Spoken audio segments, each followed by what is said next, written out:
Well, welcome to another session of Metatron Light Aspects United. And today we're going to discuss our power as creators of our life experiences and how having a greater awareness of your thought processes and emotions um, is a crucial element for influencing what appears in your reality. And we'll also share some of our manifestation techniques and what's worked for us, along with lessons learned through our experiences practicing manifestation. So, I mean, what I believe, this is just my belief, is that we're divine aspects of creator or source, and which is a benevolent force of love in the multiverse, that's always creating, always experiencing, always expanding. And so we are aspects of that. We are creators as our connection, to source. And so I've learned through trial and error, through like some mental discipline practices and persistence, um, what works for me probably in the last 10, 15 years, on how to direct manifestations in my life. And another factor is being aware of your emotions or your feelings, since that is what determines the level of vibration that you hold. And your manifestations are based on whatever vibration you're holding at that time.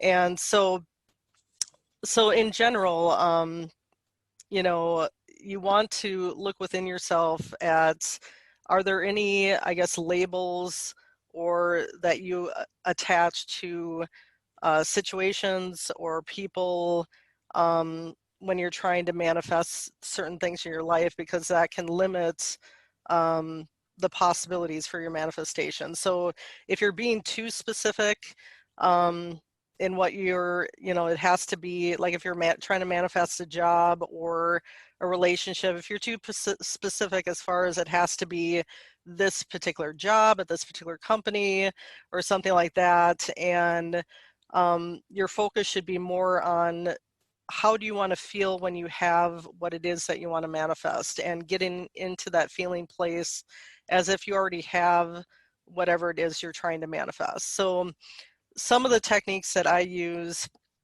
is, and I'm persistent every day. If there's something I want to manifest, so for example, the last 2 jobs I've had, I've practiced these techniques, and on a daily basis in my journal, I've written down like 5 things a day. I start out with the phrase of, I'm truly grateful, happy, and blessed to have my job because, and then you write down like 5 things to complete that sentence. So, I'm truly grateful, happy, and blessed to have my job because it provides me enough money to pay for all my bills and expenses. Because I work with, a wonderful group of people that respect and support me and are open to my ideas. And I'm, another thing is, like, I think I used the phrase of, I want to be compensated for in alignment with the quality of my work. So I'm not specifying it has to be this particular salary or anything like that, but just that I want to be compensated in alignment with the quality of my work. So because money in essence is just another form of energy, another form of abundance, and so wherever you're putting your focus on in life, you're going to get more of it. So if you're focusing more on problems or thinking that bad things are going to happen in your life, then more of that will come to you, because that's where you're putting your mental focus and your feelings towards that. So one thing I've had to learn is to get over a fear of lack.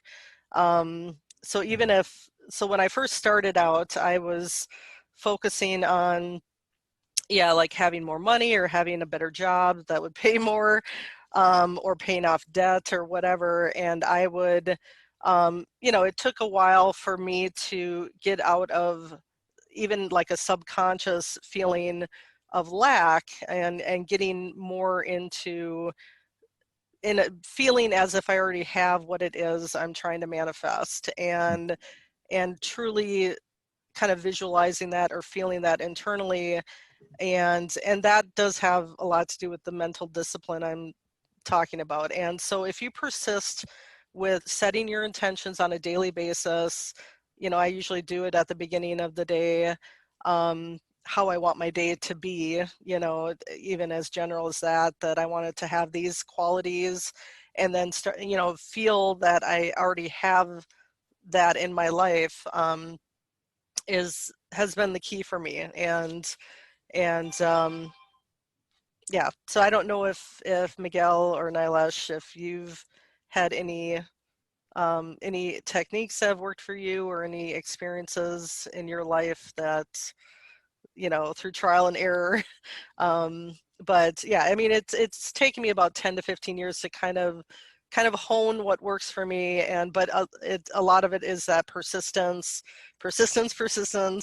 on a daily basis, until it just becomes a natural daily process to, you know, to be aware of your thought processes, be aware of the emotions and vibrations that you hold in each moment, and being in that now moment, you know, and having more consciousness around that. So cool, that's lovely. I agree with that. I think what works for me is when I write it on a piece of paper and stick it on my wall. That tends to work pretty well, because every morning when I get up, it's in my bedroom, it's on the wall, and I look at it, you know, and I read off every single one.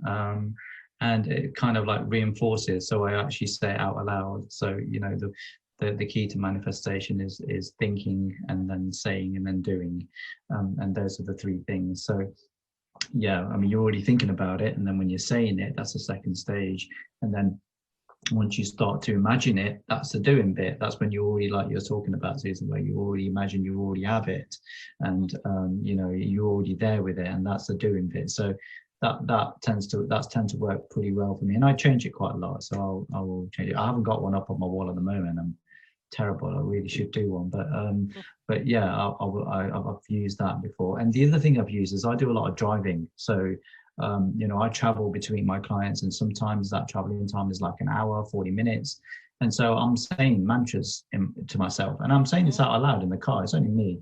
And so I'll say things like, you know, everything is working out perfectly for me, or you know, I feel I have financial abundance. You know, there'll be these mantras that I keep on saying over and over and over and over again, and I say it out loud. So if you do that kind of practice, and you start doing that like for 40 minutes, you know, in between, and you start saying those things like 50, 60 times a day, you're automatically creating your own reality. People don't realize it's that, yeah. you know, when you speak it, you're almost reinforcing it to your, you know, your conscious brain, that this is a reality for you.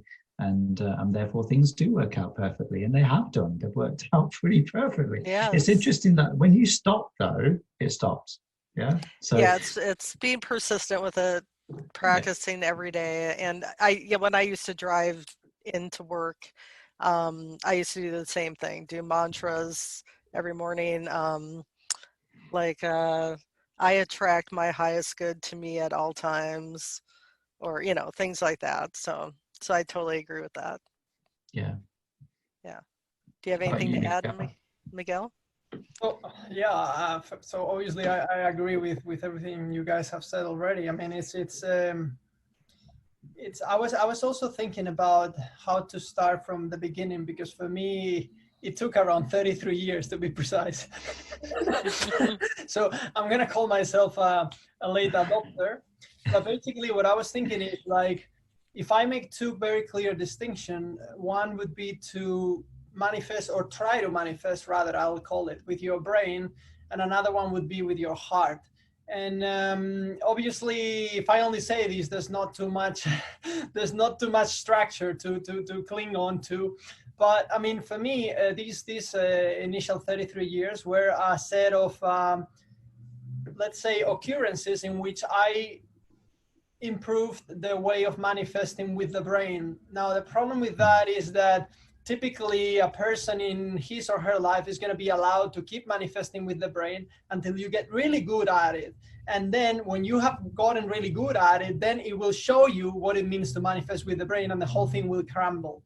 So, you know, it was tough to leave, but I guess the patient needed it. And so I learned as a consequence that no matter how good you become with manifesting with your brain, that is with only thinking what is it you want, you would always leave variables that are rather important for the things that really matter in life out of the equation.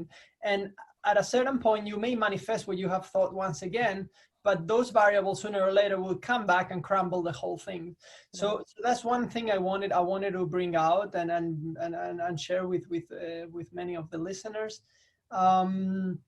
Then I would say that there's another part I wanted to specify a bit more is about the fear and the love, right? So as you are progressing towards the heart, fear is such a narrow emotion and powerless in a way, but at the same time, because of its nature, it's so fast to manifest with it.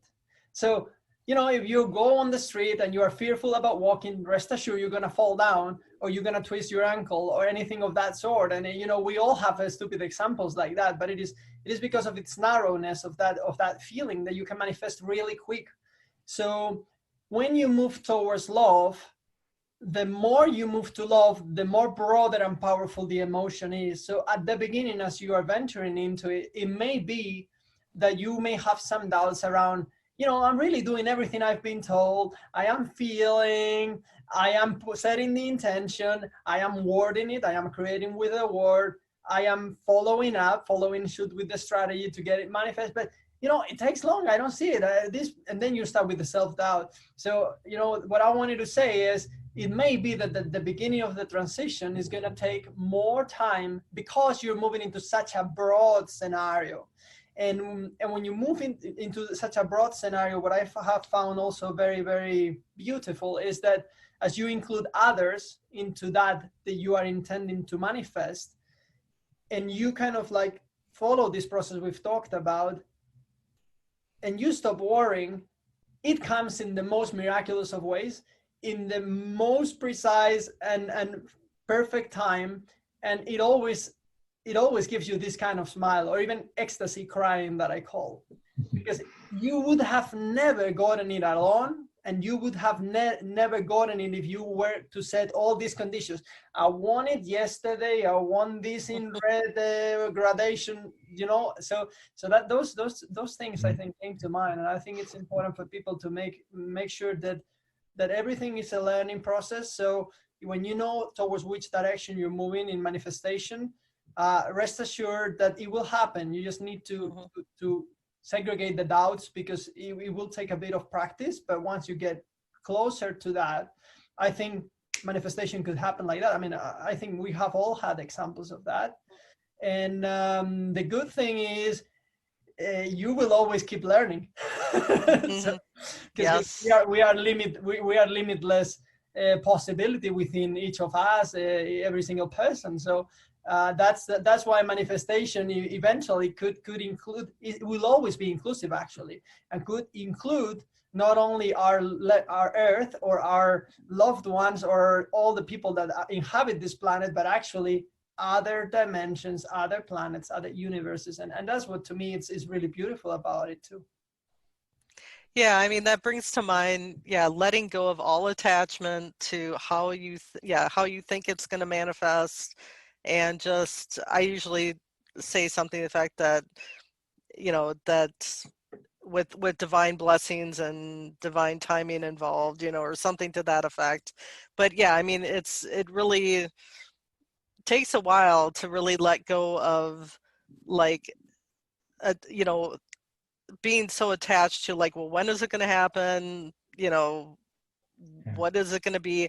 And yeah, you get those doubts in your mind. So it's learning to, once you set those intentions, once, you know, that it's just trusting that it's going to show up when it's going to show up at the right possible time. And, you know, not, letting those doubts creep in, like what you're saying. So it's perfect. Yeah. Start small as well. Sometimes people start a little bit too big. So start small. So how I started was like I would manifest a parking space. Very simple. Some of the clients that we used to see, are in very busy streets, and there was very rare parking. So, about an hour before, I'll be like, right, I want a parking space, and I want it in this specific spot. And sometimes I'd get it, and sometimes it would be in the next street down, but directly opposite the house. So, like you said, the expectation sometimes it does amaze you that it turns up, but probably not in the way that you expect it. Yeah. So. Same with supermarkets, if I was going to a supermarket and I really don't want to be, walking a long distance from the car park to the front entrance of the supermarket because I'm lazy, I would manifest a parking space, close by. Some of the clients I see are like very, have difficulty with walking. So it'd be like, right, I want a parking space right near the entrance, and it would just appear. Well, as soon as I pull up, someone's pulling out. It's stuff like that. Start small, Yeah, and then the more you practice it, the more confident you become with it, and then it can expand to bigger things and more things that you want. But yeah, start small and see how you go, because that's how I started. It was surprising. It's like surprising when you manage. Sorry, I have a friend that calls it Rockstar parking. Like get me, asking for Rockstar parking when you're going to show up somewhere. Another similar thing to that, like if I was running late to go catch the bus, because I have to drive into one town and then catch a bus to get to another town where I work. I would, if I was running late, I'd say, I intend to be on, the 8:15, bus in the morning, and I'll ask for my angel's help, that like, because I'll try to like play around with manipulating time and just say like, can you make sure that I get on this bus at this time, and somehow miraculously I hit every green light, or I'll set the intention to hit every green light and make sure I'm on this bus at this time, and just trust that it'll happen, and miraculously it does. It seems like I get there 10 minutes earlier than I thought I would, and so that's another fun thing to play around with. That's wonderful. Bus is a little bit late. That's wonderful. It's great. I think there's some really good advice there, definitely, and so people can take it on board and see what resonates with them and go with it. As always, stand in your power, be sovereign, take information, whatever resonates with you, use it. That's what these sessions are about. And anything that doesn't, then leave it. That's fine. There's no right way, there's no wrong way. It's just your way. So and listening to your internal guidance system. What feels right, go with it. What doesn't feel right, then go pick a different direction. But exactly. I've been learning, especially this last year, just to connect more through the heart and then through the mind. And getting and following that more than letting your ego mind get in the way. Absolutely. And overanalyzing. There's one point just to reinforce also. Try to the best of your possibilities, try to put others first. And this, seems very kind of yuppie world, but I really mean it. I mean, just experiment with this too, because many times we're stuck in ourselves. What is best for me? Oh, if I do this, it's going to be worse for me. Just give it a try. There's a universal law that says when you put others first, the best thing comes out. And there's a reason why that happens. I don't expect anybody to believe this, but if you practice and you practice focused on your heart with the right intention, because it's important. If you practice with the intention of proving me wrong, you would achieve that for sure. But if you practice with the right intention, you would see what kind of miracles come along. And that's simply a law. So anyways. I think that's bang on there, definitely, Miguel. I think sometimes you're talking about the next stage, aren't you? So the first stage is when it's all about self and the things that you need, and then the next stage is actually being able to manifest certain situations. For example, if someone's going through, I don't know, a difficult breakup, or in the midst of losing their job, you can definitely manifest that it goes really smoothly and goes really easy for them, and hopefully it does, you know. And many circles, some people, you know, come out of a very traumatic situation, and they, you know, end up finding another job, or they end up, you know, going into single life and becoming okay with that, and having that smooth transition. And it's all because, you know, you put that intention there, you know, you helped them manifest that, even though they might not realize it. But yeah, having that is also, yeah, it's wonderful. That's definitely the next stage, Miguel. You're right. Yeah, perfect. Yeah, setting, yeah. Okay. Did you want to close up, Susan? Healing intentions at a broader scale. And there's a lot of groups out there doing that right now, of course. Yes. So, yeah, I think we've so covered a lot of great information, and so hopefully it will benefit whoever listens to this video, watches this video, and we hope you join us next time for the next interesting topic that we come up with. But have a great rest of your day.